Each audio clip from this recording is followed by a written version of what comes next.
Eu não queria passar o Natal com aquele perdedor. Congelei no meio do movimento de abrir a janela do jardim enquanto colocava as decorações natalinas. Ouvi claramente a voz da minha irmã, Odessa.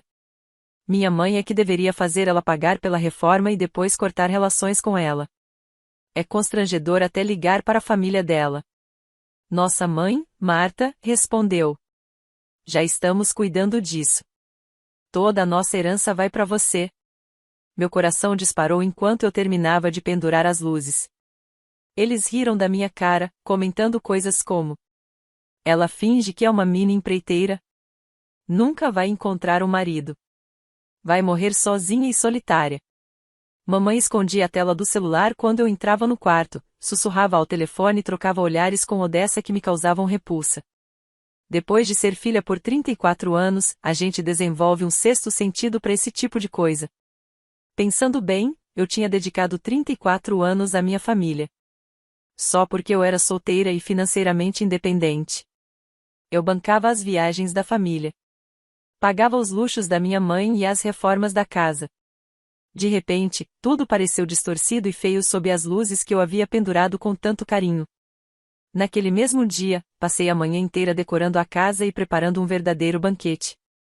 Tudo precisava estar perfeito para que, quem sabe, eu recebesse alguma aprovação. Marinei o prime rib por 3 dias. Fiz biscoitos do zero. Mas aquela pequena esperança de ser, finalmente, aceita mesmo que só um pouco foi destruída num piscar de olhos. Algo endureceu dentro de mim, como concreto.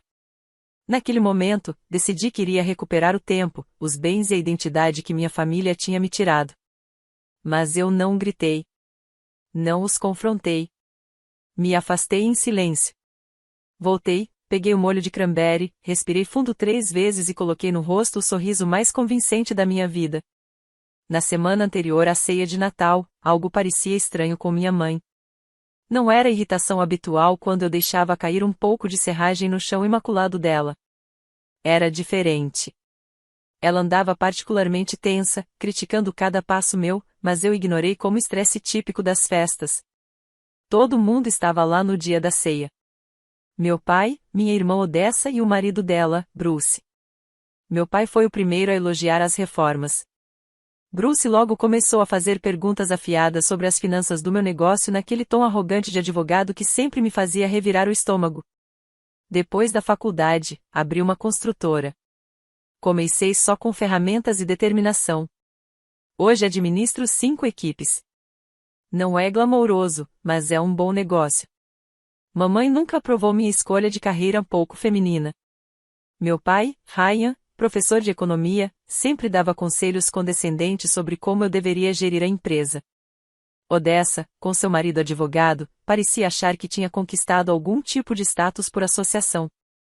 Eles sempre acharam que eu devia estar fazendo mais da vida. Sempre fui alvo do sarcasmo sobre minha fofura, da crítica por ter pouca companhia e das perguntas intermináveis sobre quando eu iria encontrar uma carreira de verdade. A ceia estava pronta, no horário. Mas a conversa que ouvi entre minha mãe e minha irmã não saía da minha cabeça. Transformou aquele jantar em uma experiência fora do meu próprio corpo. Enchi as taças de vinho, servi as costelas, ri das piadas acadêmicas entediantes do meu pai e observei minha mãe essa estranha elegante falar comigo como se nunca tivesse partido meu coração. Será que aquele cálculo frio sempre esteve escondido atrás do seu sorriso? O jantar terminou, e a noite caiu. Mamãe começou a limpar a cozinha, cantarolando baixinho músicas de Natal, como se não tivesse acabado de destruir o meu mundo. Insisti para que ela descansasse, dizendo que eu mesma terminaria a limpeza. Ela deu um tapinha carinhoso na minha bochecha e disse: "Que boa filha você é." Aquela hipocrisia queimou na minha garganta como ácido. Depois que ela foi dormir, fui até o laptop dela. Mamãe raramente colocava senha, mas eu conhecia seus padrões. Na terceira tentativa, consegui entrar. E lá estavam os e-mails dela com Bruce, o marido da Odessa, datando de mais de 1 ano atrás. O plano era claro. Eles estavam apenas esperando as reformas serem concluídas. Assim que estivesse tudo pronto, fariam a transferência da herança para a Odessa e me expulsariam. Havia uma planilha detalhada com todos os meus bens, os custos das reformas, e até um cronograma para minha remoção. Também encontrei registros de transferências mostrando que minha mãe vinha desviando, há anos, os fundos das viagens de família que eu mesma financiava para uma conta secreta. Eram quantias pequenas, o suficiente para não levantar suspeitas. Mas os $20.000 que eu havia contribuído para as últimas férias em família haviam simplesmente desaparecido. Então encontrei mensagens trocadas com alguém salvo apenas como a V. Seguindo o rastro, descobri que era Brandt. E ele não era apenas um amigo. Ficou claro, lendo aquelas mensagens, que ele era seu parceiro secreto. As conversas se estendiam por anos de fraude e o dinheiro parecia estar sendo usado para sustentar o relacionamento deles. Eu não consegui dormir naquela noite. No dia seguinte, tirei uma folga do trabalho e me encontrei com o advogado enquanto todos estavam fora. Contei tudo e mostrei as provas que havia reunido. Legalmente, mesmo eu tendo financiado toda a reforma da casa, a escritura original ainda estava no nome deles. Aquilo, sozinho, não bastava como evidência. Tudo que eu havia construído, todo o sacrifício que fiz, estava prestes a ser entregue a eles. Então eu deveria simplesmente deixar que eles levem tudo? Perguntei, atordoada. O advogado mencionou mediação, reconciliação familiar, mas, por dentro, eu já estava reconstruindo minhas defesas. Algo essencial tinha mudado em mim. Olhando para trás, percebo que minha família sempre me subestimou. Viram minhas botas de trabalho, o fato de eu não ter diploma universitário, e presumiram que eu era simples. Mas nunca entenderam que construir algo do zero exige inteligência, estratégia e uma determinação de ferro. Na manhã seguinte, tomei minha decisão. Assim que todos foram embora, agi. Instalei pequenos gravadores na sala de estar e na cozinha. Cruzei limites éticos que nunca imaginei ultrapassar com minha própria família. Também coloquei uma câmera escondida no quarto da minha mãe. Quando tudo estava no lugar, assei os biscoitos em silêncio, como se nada tivesse acontecido. Falei com os vizinhos sobre os planos para o feriado enquanto recolhia pinhas decorativas e pensava na traição que se desenrolava dentro da minha própria casa. No jantar daquela noite, minha mãe estava estranhamente distraída, checando o celular a todo momento. Quando perguntei como tinha sido o dia dela, recebi respostas vagas e genéricas. O telefone vibrou mais uma vez e, por um instante, consegui ver um nome na tela. Quem é Brandt? Perguntei, com o tom mais inocente que consegui, enquanto passava a tigela de batatas. A mão dela parou no ar por um segundo. Ah, sou um cliente da área de planejamento financeiro, respondeu apressada. Estou resolvendo umas questões fiscais com ele. Em seguida, virou o celular com a tela para baixo. Aquela breve hesitação disse muito mais do que qualquer palavra. Depois de 30 anos convivendo com uma pessoa, a gente aprende a reconhecer os sinais. Deve ser uma mensagem urgente para interromper o jantar de família, comentei, ainda mantendo um sorriso leve. Ela me respondeu com um sorriso nervoso. Algumas pessoas simplesmente não entendem limites profissionais. A hipocrisia quase me sufocou. Depois do jantar, ela disse que precisava adiantar algumas coisas do trabalho e desapareceu no escritório. Eu bati louça com mais força do que o normal, só para ela achar que eu estava ocupada, e então fui silenciosamente até o corredor, ficando perto da porta entreaberta. A voz dela era suave e íntima. Não era o tom profissional de sempre. Tampouco era a voz de mãe. Era algo completamente diferente, algo que eu nunca tinha ouvido antes. Não posso simplesmente te ligar quando quiser? Sim, só mais um pouco. Também estou morrendo de saudade de você. Cada palavra sussurrada era como um prego no caixão da confiança que um dia existiu entre nós. Tudo que eu vinha providenciando estava sendo canalizado para manter aquele negócio paralelo da minha mãe. A raiva que eu vinha engolindo ameaçou explodir. Eu queria entrar, confrontá-la, expor tudo ali mesmo e acabar com aquela encenação. Mas isso destruiria o plano que eu estava construindo com tanto cuidado. Então me afastei em silêncio. Voltei para a cozinha. Liguei a batedeira, fingindo preparar mais massa de biscoito, enquanto ajustava mentalmente minha estratégia. Nas semanas seguintes, continuei investigando. Descobri que Brandt e minha mãe mantinham uma relação especial há anos. E aquilo não era apenas um caso, era uma farsa meticulosamente calculada, sustentada ao longo de uma década. À medida que reunia as evidências, criei também uma planilha completa documentando cada centavo que investi na casa da família. Materiais de reforma, pagamento de empreiteiros, taxas de projeto, móveis sob medida que eu mesma construí, e até o paisagismo que ela exigiu para tornar o quintal o espaço ideal para receber visitas.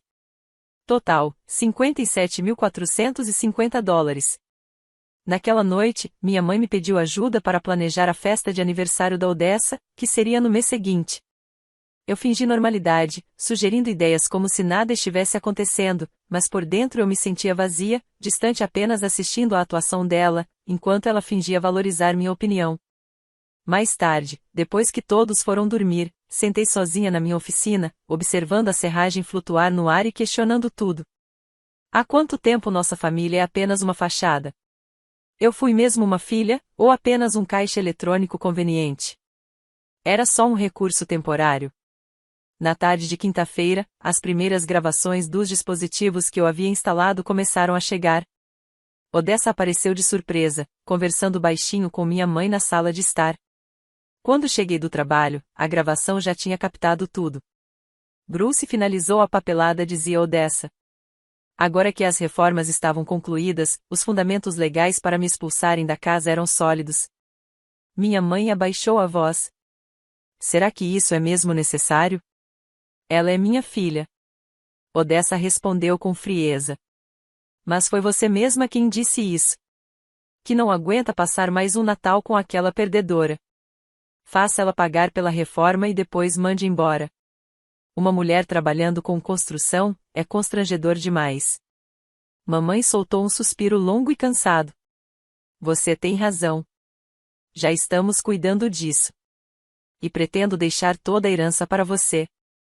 E o plano com o Brandt? Odessa perguntou. Ele está esperando. Ryan não desconfia de nada.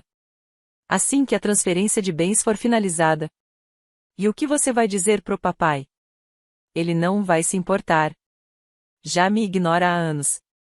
Somos só duas pessoas dividindo o mesmo teto. Estou pronta para começar uma vida nova com o Brandt. Não posso mais esperar. Odessa deu uma risada abafada. Então a Ellen não vai ganhar nada? Nada. Que ela encontre o próprio caminho com aquela empresinha fofa dela. Minhas mãos tremiam enquanto eu ouvia a gravação. A primeira conversa que peguei foi por acaso, mas agora, o plano inteiro deles estava claro. E eu sabia que precisava proteger tudo que havia construído com tanto esforço. Naquela noite, iniciei minha estratégia final. Elaborei uma reunião financeira familiar, com caráter urgente, marcada exatamente para o dia da festa de aniversário da Odessa. O pretexto? Tomar decisões importantes sobre o patrimônio da família. Tudo aconteceu conforme planejado. Na manhã da festa, finalizei a preparação. Organizei a sala de jantar e escondi alguns documentos perto do meu lugar à mesa. Todas as evidências, gravações, registros financeiros, documentos de posse estavam reunidas em um tablet. Minha mãe já tinha posto a mesa com a melhor porcelana. Estava inquieta, verificando o celular a todo momento. Ensaiava mentalmente cada detalhe da apresentação, a ordem das evidências, o tempo de cada revelação, a melhor forma de expor tudo com clareza e impacto. Era como se eu estivesse me preparando para o maior projeto da minha carreira. Escolhi a roupa com intenção, um blazer sob medida, camisa branca impecável, botas bem engraxadas. Nada de tênis ou uniforme de obra. Era o figurino da filha obediente, fazendo sua última aparição. Do topo da escada, ouvi minha mãe cochichando ao telefone. Graças ao gravador na sala de estar, eu teria essa conversa arquivada, se necessário. Mas já conhecia bem demais o cúmplice dela e o plano que haviam tramado juntos. Deixei que ela aproveitasse aqueles últimos momentos ilusórios de controle. Deixei que tranquilizasse o Brandt, garantindo que tudo estava sob controle, que cada detalhe havia sido executado à perfeição. A campainha tocou. Mamãe levou um susto e desligou o telefone às pressas. Papai chegou primeiro do trabalho, como sempre, com uma garrafa de vinho caro debaixo do braço. Odessa e Bruce chegaram logo em seguida. Todos os participantes estavam ali, sem saber, representando seus papéis no meu espetáculo cuidadosamente orquestrado. Ao nos dirigirmos para a mesa de jantar, o celular da minha mãe acendeu no bolso. Antes que ela pudesse silenciar, o nome Brandt brilhou na tela. Sentei-me à cabeceira da mesa e coloquei a pasta com as evidências bem ao lado do meu prato. Mamãe se sentou à minha direita. Papai, à minha esquerda. Eu estava no controle da história. Enquanto meu pai comentava as opções de vinho, levantei-me e ergui minha taça. A conversa cessou imediatamente. Sorri intencionalmente para cada membro da família, deixando minha mãe por último. Antes de celebrarmos o Natal esta noite, disse eu, erguendo a taça, gostaria de propor um brinde, à família, à lealdade e, finalmente, à verdade por trás da nossa linda reforma. A confusão nos rostos deles foi apenas o começo. Eles não faziam ideia do que estava por vir. Nem minha mãe. Tomei calmamente um gole do vinho caro que meu pai trouxera. Descobri um problema sério, continuei, pegando o tablet, algo que ameaça tudo que construímos. Um problema que se infiltra logo abaixo da fundação da nossa família. Papai se inclinou para a frente com aquela condescendência que mal conseguia disfarçar. Restrições orçamentárias. Problemas de fluxo de caixa? Eu sempre disse que seu negócio de construção carece de planejamento mais acadêmico. Na verdade, respondi, conectando o tablet à TV da sala, o problema não está no meu negócio. Está na nossa família. A sala mergulhou num silêncio absoluto. A mão da minha mãe, que ainda tocava a minha, ficou rígida. Ellen, ela murmurou, tensa. O que você está fazendo? Foi aí que eu toquei a gravação dela com Odessa.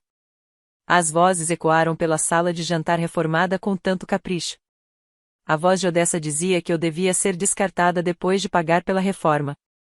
Chamava minha carreira de construtora de vergonhosa.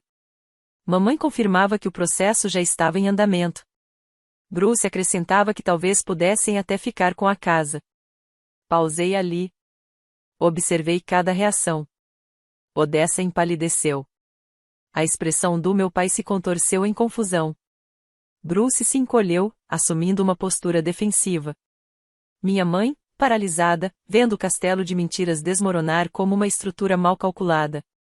Em seguida, projetei capturas de tela das mensagens entre ela e Brandt com trechos redigidos para preservar o mínimo de dignidade, mas ainda assim incriminadores. Deliberadamente, omiti o nome dele. Por 10 anos falei com firmeza controlada. 10 anos de engano, enquanto eu trabalhava 70 horas por semana para reformar esta casa. Virei-me para meu pai. Você sabia que sua esposa estava tendo um caso? Sabia do plano de me expulsar depois que as reformas terminassem? Ele parecia em choque. Não respondeu. Mostrei então a planilha com todos os gastos. Cada dólar que investi nesta casa continuei totaliza $57.450. Essa foi a minha contribuição para esta família enquanto eu levantava meu negócio do zero. Próximo slide. Documentos mostrando o desvio de fundos do fundo de férias da família. Planos para me excluir completamente da herança. E esta, acrescentei, foi a recompensa pela minha dedicação. O silêncio era pesado, quase palpável. De repente, papai se levantou com violência, a cadeira tombando atrás dele. Isso é revoltante, Marta. O que significa tudo isso? Mamãe agarrou meu pulso, desesperada. Ellen, você está entendendo tudo errado. E Bruce, sempre o advogado meticuloso, começou a tentar apagar arquivos do celular por baixo da mesa. Apontei diretamente para ele. Os documentos que você está deletando já foram salvos. Cada hora que você dedicou a aconselhá-lo sobre como me remover está arquivada. Bruce congelou, e então olhou para Odessa. Mamãe mudou de tática. Não é o que você pensa, disse, com a voz trêmula, deixando as lágrimas surgirem como num ato ensaiado. Isso é um mal-entendido. Um mal-entendido? Repeti, incrédula. Enquanto eu ganhava dinheiro para reformar a cozinha dos seus sonhos, enquanto eu criava um lar para vocês receberem amigos e vizinhos, eu não queria perder o controle. Mas algo dentro de mim se quebrou. Por 34 anos continuei, agora com a voz baixa eu acreditei nesta família. Mas, no fim, eu era só o caixa eletrônico conveniente. Mostrei então outra evidência, mensagens entre minha mãe e Brandt, com o título Novo Plano de Vida após a Reforma. Anotações como melhor momento para contar a rua sobre Ryan, garantir fundos de Ellen primeiro, entre outras. E, claro, Brandt, o parceiro de negócios do meu pai. A sala ficou completamente muda.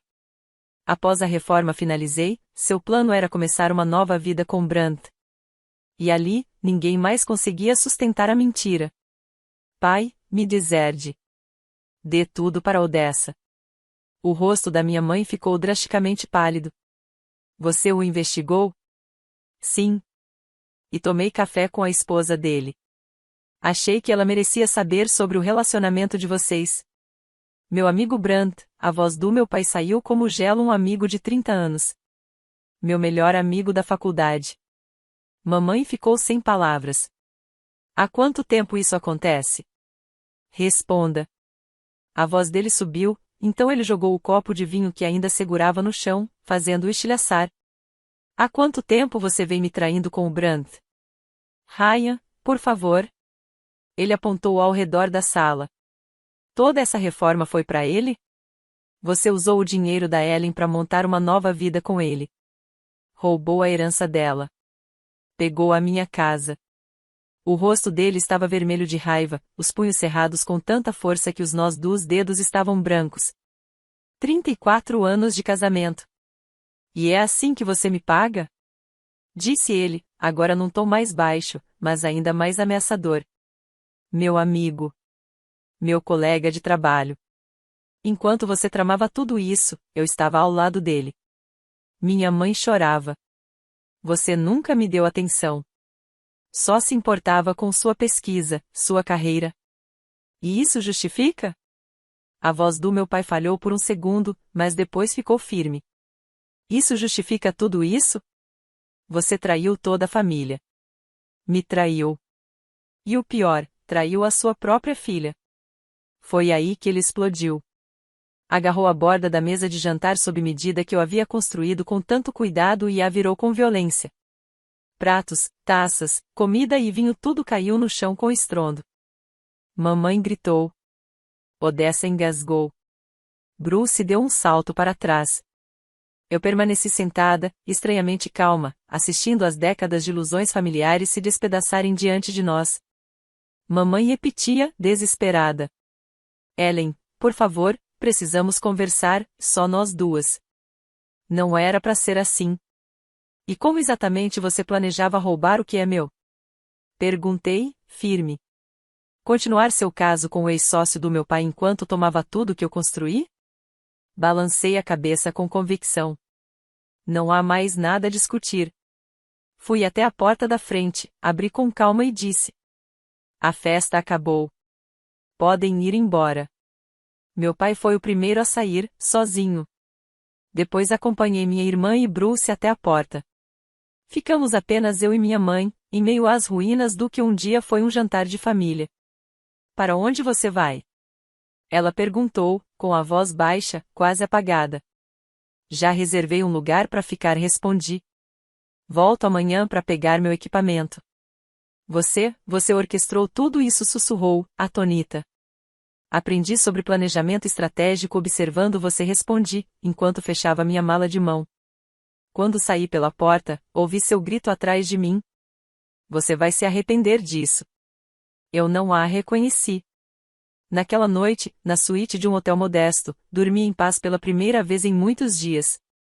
Na manhã seguinte, com todos fora de casa, voltei silenciosamente e recolhi tudo que importava. Minhas ferramentas, meus equipamentos, meus arquivos do negócio. Peguei minhas fotos pessoais e deixei uma chave reserva sobre a bancada que eu mesma havia construído. Já tinha alugado um apartamento lindo, não muito longe do meu escritório. Não estava me escondendo, apenas criando limites. Durante 2 semanas, evitei as redes sociais, ignorei mensagens não urgentes e mergulhei de cabeça na organização do novo lar. Meu trabalho rapidamente se tornou um refúgio. A construção sempre foi meu verdadeiro lar. Quando finalmente decidi verificar minhas mensagens, encontrei 14 delas, todas da minha mãe, cada uma mais desesperada que a anterior. Elas variavam entre raiva e súplica. Nas primeiras, tudo o que ela expressava era fúria. Como você pôde me humilhar na frente de todos? Você destruiu essa família. Com o tempo, o tom mudou. Ellen, por favor, me responde. Precisamos conversar. Eu sei que cometi erros, mas famílias superam essas coisas. E então, a última mensagem. O Brand me ligou só para dizer que acabou. Ele está tentando voltar com a esposa. Eu não tenho mais ninguém. Li tudo com frieza. Não senti vitória, nem justiça, apenas cansaço. Era como terminar uma reforma exaustiva e ouvir o cliente reclamar da cor da parede. Por fim, respondi. Já solicitei uma ordem de restrição. Tudo o que quero agora é o afastamento completo desta família. A resposta dela veio quase imediatamente. Sem contato, por favor. Só uma conversa. Enviei uma última mensagem. Não há mais nada a ser dito. Nosso relacionamento terminou. Todas as futuras comunicações devem ser feitas por meio do meu advogado. Depois disso, bloqueei seu número. No fim daquela semana, recebi uma mensagem da Odessa. Ellen, eu sinto muito de verdade. A mamãe pode ter te ferido, mas eu também sou culpada. Não posso apagar o que disse naquela noite. Mas ainda somos uma família, não somos? Por favor, vamos conversar. O Bruce disse que pode oferecer suporte jurídico, se você precisar. Encaminhei a mensagem ao meu advogado imediatamente. No dia seguinte, foram apresentados pedidos de ordem de restrição contra Odessa e Bruce. Depois daquela noite, meu pai também procurou um advogado.